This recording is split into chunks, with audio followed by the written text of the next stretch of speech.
Selamat pagi semuanya. Kami adalah kelompok 2 dan kami hari ini akan mempresentasikan mempresentasi biologi dan matematika.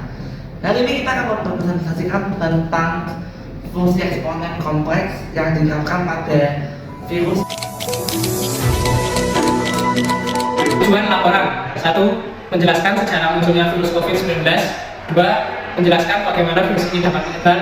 3. Menjelaskan gejala atau infeksi virus. 4. Menjelaskan varian atau mutasi virus. 5. Menjelaskan berapa lama waktu yang diperlukan sejak tertular atau infeksi hingga muncul gejala penyakit infeksi. 6. Menjelaskan cara mencegah penularan virus. 7. Menentukan rumus fungsi melalui metode substitusi dan eliminasi. 8. Menentukan jumlah orang yang terinfeksi pada bulan ke-7 menggunakan rumus tersebut. Dan yang terakhir, menggambar grafik fungsi dengan GeoGebra. Manfaat laporan: yang pertama, memperluas wawasan mengenai virus COVID-19. Yang kedua, meningkatkan kesadaran terhadap penularan dan mencegah virus tersebut. Dan yang terakhir, memahami konsep fungsi eksponen secara kompleks.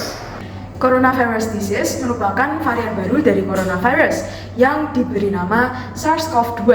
Pertama kali ditemukan di kota Wuhan, Provinsi Hubei, Cina pada akhir tahun 2019. Pada 11 Maret 2020, WHO, World Health Organization, menetapkan sebagai pandemi global. Dan pada 16 Maret 2020, pemerintah Indonesia resmi menutup sekolah, tempat bekerja, dan layanan publik seperti transportasi umum dan juga penerbangan domestik.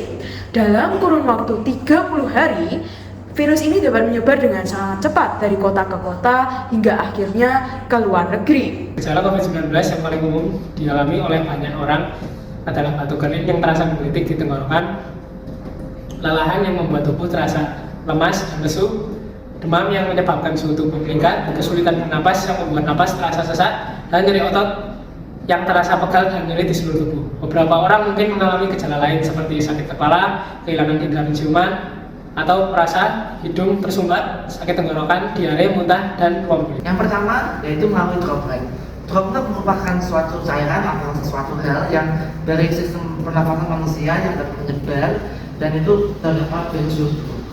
Yang kedua itu kontak fisik, dan yang ketiga itu karena buruknya udara dan juga selalu berpapasan dengan udara yang buruk, dan yang keempat adalah kerumunan atau banyaknya orang.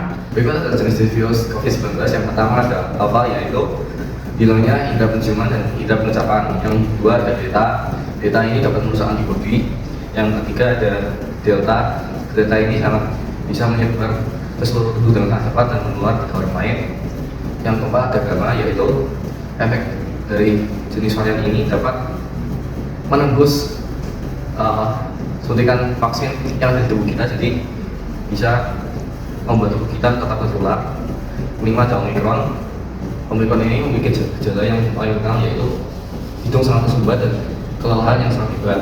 Dan masih ada banyak contoh, yaitu ada lambda dari Peru, PK ditemukan dari Inggris, terus MU dari Kolombia. Lama waktu yang dibutuhkan sejak tertular infeksi virus COVID-19 sampai muncul gejalanya diperkirakan antara 1-14 hari atau 2 minggu, dan perkiraan waktu dapat berganti-ganti sesuai tubuh orang masing-masing. Yang pertama adalah menggunakan masker, yang kedua adalah mencuci tangan secara rutin, yang ketiga adalah menghindari kerumunan, yang keempat adalah rutin bersihkan gawai atau benda elektronik, yang kelima adalah bersihkan lingkungan rumah, yang keenam mendapatkan vaksin COVID-19. Jadi untuk mencari fungsi eksponennya, kita memakai rumus fx sama dengan b kali apa x per c. Didapat 3 titik dari grafiknya, yaitu 1,7, 2,13, dan 3,25. Angka pertama adalah x dan angka keduanya adalah fx. Untuk angka pertama yaitu mensubstitusikan variabel x dan y untuk bentuk umum fungsi eksponen kompleks, yaitu fx sama dengan b kali a per x per c. Dapatkan persamaan pertama yaitu 7 sama dengan b kali a plus c. Lalu persamaan kedua didapatkan 13 sama dengan b a kuadrat plus c. Untuk langkah kedua, kita melakukan eliminasi tahap pertama. Kita mengeliminasi persamaan kelima dari tahap pertama. Didapat hasil yaitu 6 sama dengan BA kuadrat plus BA. Lalu kita dapat sederhanakan lagi menjadi 6 sama dengan BA kurang A-1 dikurang tutup, dan mendapatkan BA sama dengan 6 per A-1. Untuk langkah ketiga, kita melakukan eliminasi tahap kedua. Kita membuat persamaan ketiga yaitu 25 sama dengan B kali A pangkat 3 plus C.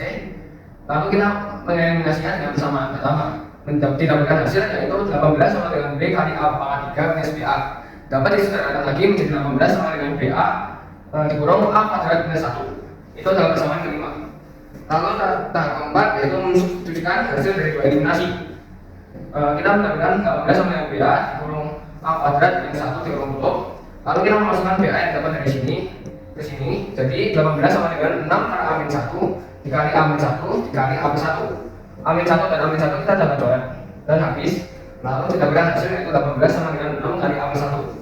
6 kita pindah ke sini jadi 18 dibagi 6 sama dengan A+1 jadi 3 sama dengan A+1. A dapat hasil 2 dari angka 3 minus 1. Untuk mencari B kita dapat memasukkannya kembali A yang sudah didapatkan ke dalam rumus BA ini. Jadi BA sama dengan 6 kali A-1. A yang dapat 2 jadi B kali 2 sama dengan 6 kali 2 min 1. Lalu dapatkan hasil 2B sama dengan 6 atau dapat juga B sama dengan 3. Lalu yang terakhir kita mencari variabel C. Jadi kita memasukkannya variabel A dan juga variabel yang kita dapat ke dalam persamaan pertama yaitu 7 sama dengan BA plus C.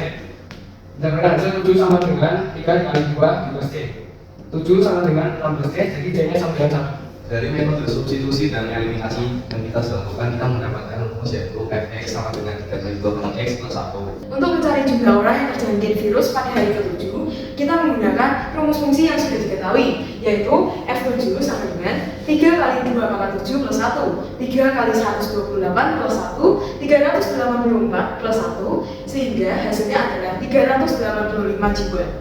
Nah, berikut adalah gambaran grafik melalui GeoGebra. Melalui rumus fungsi yang diketahui, kita dapat memprediksi jumlah korban yang akan terinfeksi di hari tertentu dengan memasukkan hari ke dalam variabel X. Setelah mengetahui prediksi tersebut, kita dapat mengantisipasi dengan sterilisasi, pembatasan sosial berskala besar, dan metode lainnya. Dari infografis virus corona dapat ditentukan bahwa banyak orang yang terjangkit virus corona membentuk fungsi eksponen kompleks, yaitu fx sama dengan 3 kali 2 pangkat x tambah 1.